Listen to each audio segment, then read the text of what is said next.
No coração da Sicília, uma vila esquecida pelo tempo guarda um segredo que desafia a lógica.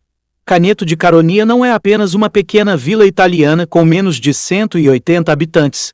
É um lugar onde o cotidiano se mistura com o inexplicável, enquanto os poucos moradores se espalham pelas extremidades da região, deixando o centro quase completamente vazio. Uma ameaça invisível ronda silenciosamente as casas.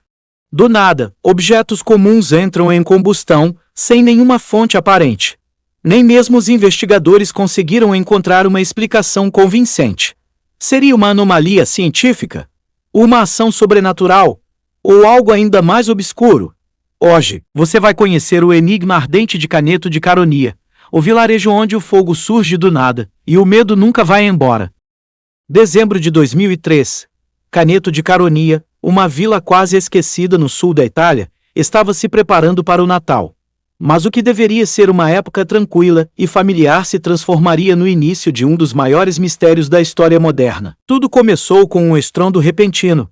A televisão do casal Antônio Pepina Pettizino, sem qualquer aviso, explodiu em chamas no meio da sala. Não havia curto-circuito. Nenhuma sobrecarga. Apenas do nada. E aquilo que parecia um incidente isolado, logo se espalhou pela vila. Casas vizinhas começaram a sofrer os mesmos ataques enigmáticos. Sofás, colchões, cabos elétricos desconectados, cestos de roupas, televisores, cortinas, caixa de água, em PVC, tudo começava a pegar fogo de forma espontânea. Sem lógica. Sem explicação. Os fenômenos começaram na minha casa e logo se difundiram na vizinhança. Até os celulares se recarregavam sozinhos e os carros travavam ou disparavam alarmes do nada. Contou Pepina anos depois, em uma reportagem da BBC. As pessoas começaram a ter medo de seus próprios lares. O fogo podia surgir a qualquer momento, em qualquer lugar. Não havia aviso. Não havia causa visível. Apenas o calor súbito. E o pânico. Em fevereiro de 2004, o caos atingiu seu ápice. Um incêndio devastador forçou 39 pessoas a abandonarem tudo o que tinham. Suas casas foram destruídas. Famílias inteiras ficaram sem teto da noite para o dia. Essa parte da população foi levada para um hotel em uma cidade próxima. O governo custeou estadia e alimentação por cerca de 3 meses, enquanto especialistas buscavam respostas. As investigações começaram a se intensificar nos anos seguintes. O clima na vila já não era mais o mesmo. O silêncio das noites foi substituído por sussurros desconfiados e os olhares entre vizinhos carregavam uma pergunta que ninguém ousava fazer em voz alta. O que estava realmente causando os incêndios? Especialistas de diversas áreas foram convocados. Cientistas, engenheiros, padres e até mesmo estudiosos do comportamento humano.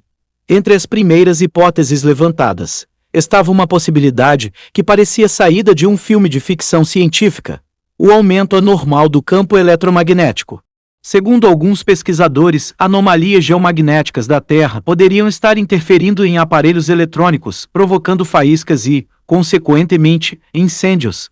Mas isso não explicava porque os focos surgiam até em lugares sem energia elétrica. Havia ainda uma hipótese mais técnica, porém plausível: fios elétricos defeituosos, casas mais antigas, instalações precárias, sobrecargas na rede. Seria possível que todos os incêndios tivessem uma origem banal, escondida atrás das paredes? Porém, algo não se encaixava. Alguns começaram a acreditar que as chamas seriam resultado de testes secretos de tecnologias militares. Seria possível que a região estivesse sendo usada como laboratório de experimentos confidenciais? Outros foram além. Grupos de entusiastas do desconhecido apontavam para atividades extraterrestres. Sim, isso mesmo. Eles acreditavam que os incêndios poderiam ser causados por algum tipo de contato ou até mesmo tentativa de comunicação com inteligências de fora da Terra, uma espécie de linguagem por calor, ou talvez um aviso. E então, surgiu outra teoria vinda de um padre Gabriel Amorfi, exorcista da Diocese de Roma. A de que os incêndios seriam obra do próprio inimigo. Se é que você me entende.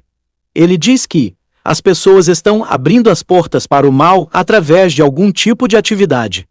Em 2005, o próprio governo italiano sob o comando de Silvio Berlusconi, decidiu agir.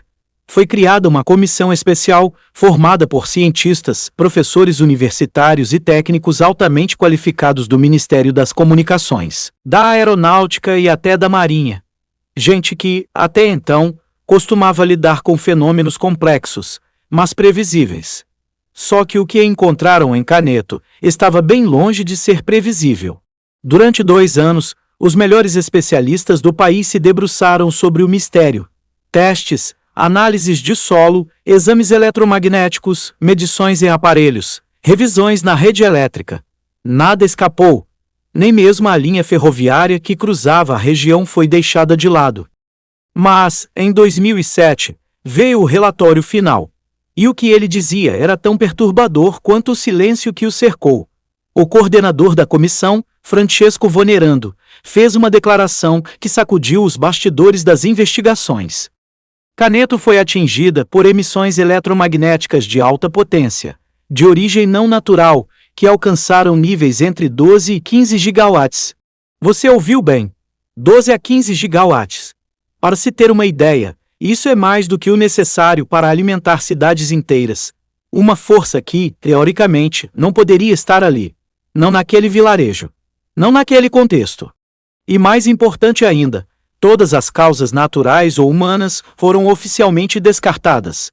Não foi curto-circuito. Não foi sabotagem. Não foi a ferrovia. E não foi o clima. O que restava? Essa era a pergunta que pairava no ar como a fumaça dos incêndios. Porque, naquele ponto, a ciência já havia feito tudo o que podia. E ainda assim, não havia respostas. A tensão na vila chegou a um ponto insuportável. Com o medo se espalhando mais rápido que o fogo, as autoridades tomaram uma decisão extrema: cortar completamente a eletricidade de Caneto. A ideia era simples. Se os incêndios fossem causados por falhas elétricas, então sem eletricidade, o fogo cessaria. Mas foi aí que o mistério ganhou um novo e sombrio contorno. Mesmo com o aldeiano escuro, literalmente desligado do mundo moderno, as chamas continuaram aparecendo, de forma aleatória, em horários diferentes, em objetos improváveis. Tapetes, colchões, roupas dobradas no armário. Tudo era combustível para algo invisível, que parecia agir com vontade própria. Algo que não precisava de fios, faíscas ou lógica. A comunidade, já exausta e desesperada, assistia impotente a cada novo foco de incêndio. Os moradores começaram a abandonar suas casas, e Caneto lentamente foi se tornando uma vila fantasma. No entanto, tão de repente quanto começaram, os incêndios cessaram. Sem explicação. Sem aviso. O fogo simplesmente parou. E o silêncio voltou. Mas não um silêncio comum. Era um silêncio denso, carregado de medo e mistério. Mas quando todos achavam que o pesadelo havia acabado, em 2008, o fogo voltou a assombrar Caneto. A nova onda de incêndios durou anos. Tantos focos surgiram que, em 2014, uma unidade dos bombeiros foi instalada permanentemente na aldeia. A população, já fragilizada, começou a sentir os efeitos psicológicos. Vários moradores foram diagnosticados com transtorno de estresse pós-traumático, vivendo em constante medo da próxima faísca. O mistério resistiu às tentativas de resolução. E assim Caneto mergulhou em uma névoa de incerteza, onde o sobrenatural e a conspiração convivem lado a lado. Hoje, os incêndios podem ter até cessado, mas o mistério nunca foi embora.